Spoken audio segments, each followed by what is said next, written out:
এর মধ্যে আমি আরেকটু তেল দিয়ে দিই, একটু বেশি তেল দিয়ে দিলাম, কারণ কি এইসব করলে তো আবার খুব তেল লাগে না। এবার তোমরা বলবে, এই দেখো সাজিয়ে দিয়েছি, এখানেও পাতে একটু ঢ্যাঁড়স ভাজা দিয়ে দিই। আমি তোমাদেরকে বলেছিলাম ও খেতে বসতে ঠিক আমার খুদ বার করবে, বলছে নাকি পাট পাতা। দেখো বন্ধুরা, কাল থেকে তো সাংঘাতিক বৃষ্টি হচ্ছে মুষলধারে আমাদের এখানে, তো ব্যাস বৃষ্টি মানেই তো খিচুড়ি।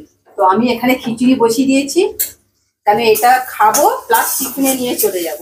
আজকে আমি কোনো জায়গায় বেরোচ্ছি না, কারণ কি আমি একজন মার্ডার করবো। শুনে ভাবছো না, সাথে এখানে ঢ্যাঁড়স ভাজা করছি অল্প করে।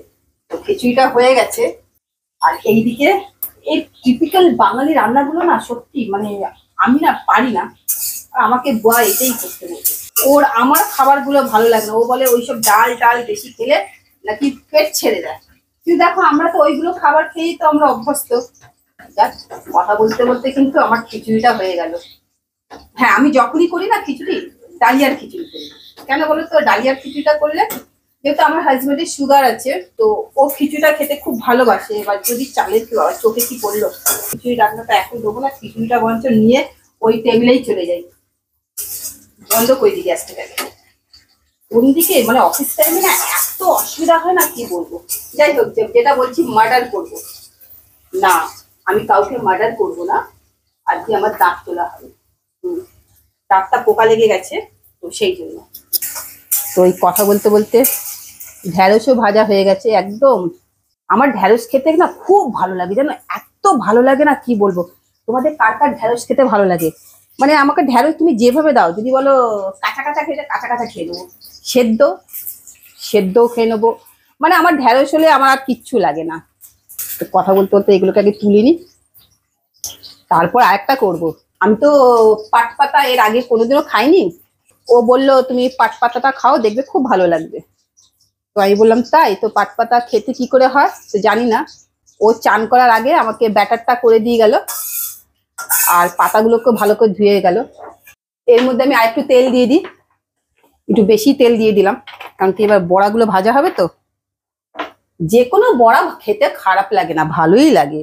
যদি কেউ ঘাস দিয়েও, এটা কোথায় রাখি বাবা, এইখানটা রাখি, যদি কেউ ঘাস দিয়েও বলে যে এইটা দিয়ে খাও, ও আমাকে যেভাবে করতে বলেছে বাবা আমি ওইভাবে করতে পারবো না, আমি সব চিপে নিচ্ছি। ধুয়ে রেখেছিলাম এখানটায়। অফিস যাওয়ার পথে এইরকম তাড়াহুড়ো করে হয়, বড়া বুড়ি হয়, আমি সব এর ভিতরে দিয়ে দিচ্ছি, জল চিপে দিলাম, তাড়াতাড়ি হ বাবা। এদিকে আমাকেও একটুখানি কাজে বেরোতে হবে, যখন আজকে ছুটিই করলাম, তো একটুখানি অন্য কাজগুলো করে নেবো। ও আগে খেতে বসে যাবে, কারণ সবসময় তো ছুটি পাওয়া যায় না। না খারাপ হবে না, মনে হচ্ছে ভালোই হবে। অফিস যাওয়ার সময় তাড়াহুড়ো করে খেতে পারি না, সত্যি কথা বলতে গেলে কি এত চাপ থাকে, তখন বেরোবো জিনিসপত্র গুছাবো না, খাবারটা শান্তি মতো খাবো। হ্যাঁ, ও আমার খাবারগুলো করে দেয়, না ও আমার ব্যাগ ট্যাগ গুলো গুছিয়ে দেয়, কিন্তু ওর জিনিসগুলো আমাকে গুছাতে হয়। কথা বলতে বলতে আগে আমি দিয়ে দিই, বুঝলে। যদি একটুখানি রান্না মানে ও তো, আমি যখনই মানে ওকে কোনো খাবার দেবো, খেতে দেবো, ও খাবে, খাবার খেয়ে তখন বলবে না এইটা না এইরকম হলে ভালো হতো, এইটা এইরকম হলে ভালো হতো, তখনই আমাকে বলতে শুরু করবে।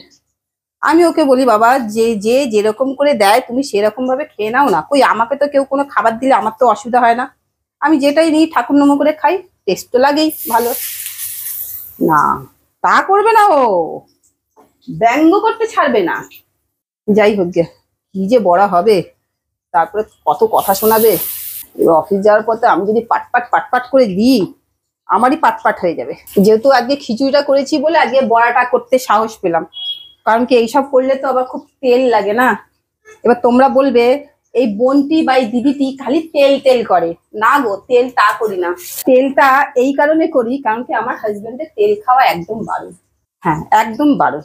যাক ভাঙছে না, তেলের মধ্যে দিয়ে দিলাম, স্টিম করে রাখলাম, ভেতরটা সেদ্ধ হবে। ওর প্লেটটা আগে বার করি খাবারের। আবার রোববার দিন ধরো তরজুত করে ভাবি রান্না করব, এই রান্না করব, সেই রান্না করব।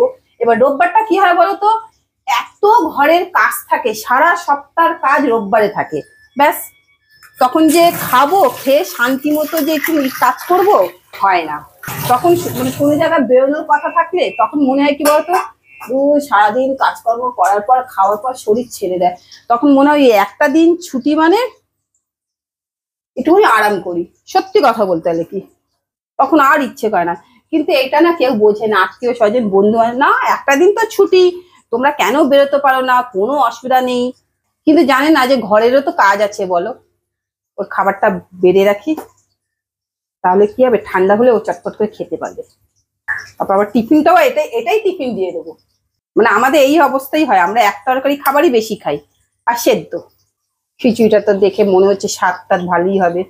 দুধ এত পড়ছিস কেন বাবা? এইদিকে আবার টিফিনটা দিয়ে দিই, তাহলে বলবো আমার টিফিন হলো না, আমার টিফিন হলো না। এমনি ওর কোনো ঝামেলা নেই জানো, ওকে যেরকমই খাবার দাও না কেন, ওকে ডাক্তার বলে দিয়েছে তুমি যদি এইরকম খাবার খাও তাহলে তুমি সুস্থ থাকবে, ও তাই খায়। হ্যাঁ, আমাকে সেই নিয়ে জ্বালায় না। হ্যাঁ জ্বালায় কখন বলো তো, যখন পাতে একটুখানি তেজপাতা শুকনো লঙ্কা পরে আমার ষষ্ঠী পিন্ডি করে দেয়। হ্যাঁ হ্যাঁ দাঁড়াও, ওই তো বাড়ছি, বলার সাথে সাথে হয়েছে হয়েছে। এই ওপর দিয়ে একটু ঢেঁড়স ভাজা দিয়ে দিই, খেতে ভালোই লাগবে।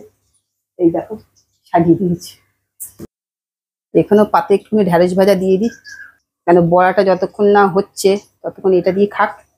একটু এসে নিয়ে যাবে, কেন বড়াগুলো দিয়েছি তো, বড়াগুলো একটুখানি, এই যে এটা নাও, দু হাত দিয়ে ধরো, দুদিক দিয়ে ধরো, তাহলে ইয়ে হয়ে যাবে। একটু আস্তে আস্তে খাও, আমার এই বড়াটা ভাজা হয়ে যাবে তখন তোমাকে দিয়ে দেবো। টিফিনটা হয়ে গেছে, আমি নিয়ে আসছি টিফিনটা। চলো, নাহলে দেখবে তাড়াহুড়ো করে খেতে শুরু করে দিয়েছি। হ্যাঁ, এইদিকে রান্নাঘরে থাকলে না এটার জড়ায় ওইটা জড়ায়। এই যে ও খেতে বসে গেছে, আমি এখানে টিফিনটা দিয়ে চলে গেলাম। এবার যাই রান্নাঘরে। কেমন হয়েছে গো খেতে? ভালো হয়েছে? হ্যাঁ ও সবেতেই ভালো বলবে। কেন খিচুড়ি বানানো কি আছে মানে? চাল ডাল মিশিয়ে দিলে যাক, আর তুমি তো ডালিয়া ডালে মিশিয়ে দিলেই হয়ে গেল। ভালো কথা বলবে না, ভালো কথা বলতে গেলে ট্যাক্স লাগে। এই হচ্ছে পুরুষ মানুষ, ভালো কথা বলতে গেলে ট্যাক্স লাগে ওদের। এটা ঢাকা দিদি, এটা আমি খাবো। আগে বড়াটা করে দিই চটপট করে। ও চামচেটাও তো আবার দিতে হবে, চামচেটা গিয়ে দিয়ে আসি, কারণ এটা টিফিনে নিয়ে যাবো। কোন দিকে যাবো, মাথাটা খারাপ হয়ে গেছে। আগে চামচেটা দিয়ে ওই যে পেয়ারাটাও দিতে হবে। আমি যদি এগুলোকে যদি সামনে সাজিয়ে যদি না দিই না, একটা জিনিসও নেবে না। টিফিনটাও আটকে নেবে, এটা আগে দিয়ে রেখে আসি। বেরোনো তা থাকে এইদিকে, এবার হাতে হাতে এগুলোকে সব গুছিয়ে না রাখলে এই সব কাজগুলো না এত হয়ে যাবে। বড়াটা হয়ে গেছে যখন দিয়ে দিই আগে, পরে এসে অন্যগুলো দেবো। আমার এইদিকে রান্না করলে খুব সুবিধা হয়, এখানে তেলে কিছু দিলে স্যাক করে ওখান দিয়ে টেনে নেয়। ওই ওই ছিটিস না বাবু, ছিটিস না। এই দেখো পাট পাতা বড়া করেছি, এবার গিয়ে আগে চটপট করে দিয়ে আসি। চলো আমার সাথে সাথে তোমরাও চলো, পরে এসে আমি ওখানে খাবারই করছি। এই নাও বড়া, তোমার ইচ্ছে মতো নিয়ে নাও, আর একটা তুমি নিলে অফ টিফিনে নিয়ে নিতে পারো। আমি যাচ্ছি, আমি আর এখানে দাঁড়াবো না, বড়া নিয়ে নিও। বলে দিয়ে চলে এলাম, কারণ আমার আর সময় নেই দাঁড়িয়ে দাঁড়িয়ে দেওয়ার। এবার এগুলোকে ছেড়ে দিই, এটা বড় করে দিয়ে দিলাম। আর আমার ধৈর্য ধরছে না যে ছোট ছোট করে দিতে। ব্যাটারি গুলো ওপর দিয়ে দিয়ে দিই। বড়াটায় নুন টুন সব ঠিক আছে? তাড়াহুড়ো করে তো ওই জন্য জিজ্ঞাসা করে নিলাম। পাট পাতার বড়া অন্যরকম কিভাবে করতে হয় তোমরা প্লিজ আমাকে একটুখানি জানিও তো। আমি এইভাবে করলাম না, মানে ও আমাকে বলে দিল বলে, কারণ আমি তো এই ফার্স্ট টাইম বড়া করলাম পাট পাতা। স্টিম কম করে আগে ওকে জিজ্ঞাসা করি ওর কি লাগবে না লাগবে, যদি খিচুড়ি টিচুড়ি কিছু লাগে তারপর বলবে তুমি আসুনি তো সেই জন্য আমি তোমার কাছে চাইতে পাইনি। আমি তোমাদেরকে বলেছিলাম ও খেতে বসতে ঠিক আমার খুদ বার করবে, বলছে নাকি পাট পাতার ভেতরটা নরম আছে। তো আমি জাস্ট গরম গরম এনেই ওকে কড়াই থেকে নামিয়ে দিলাম। তো একটুখানি ঠান্ডা হলে তারপর তো একটু মচমচে ব্যাপারটাও আসবে, এখন তো অত মচমচে ব্যাপারটাও আসবে না। জানি না, আমি কোনোদিন এর আগে বড়া খাইনি, যে কোনো বড়ার ক্ষেত্রে এটা হয়, কিন্তু ওই যে খুদ বার করবেই। আমি খুদ বার করিনি, আপনার জন্যে বললাম যে আপনি যখন খাবেন তখন যেন ঠিক করে করে। আচ্ছা বলো, অফিস যাওয়ার সময় তাড়াহুড়ো করলে তখন কিছু কাঁচা পাকা রান্না তো হয়, তোমাদের হয় না? সেটা আমার কোনো অসুবিধা নয়, আমি তোমার জন্য বলে দিলাম। আমাকে যা দেবে আমি তাই খেয়ে নেবো। নুন ছাড়া খাবার দিলাম, নুন ছাড়া খাবার খেয়েই চলে যাই। ব্যাস, তাহলে তাই জাস্ট করো। বাবা আর কোনো বেশি কথা বলবো না, আমি ভিডিওটা এখানেই শেষ করছি। কেন বলো তো, আমাদের দুজনে এবার ঝগড়া খুনসুটি চলতে থাকবে, ঠিক আছে? তাহলে তোমাদের সাথে দেখা হচ্ছে আগামীকাল ঠিক দুপুর 12টার সময়। টাটা।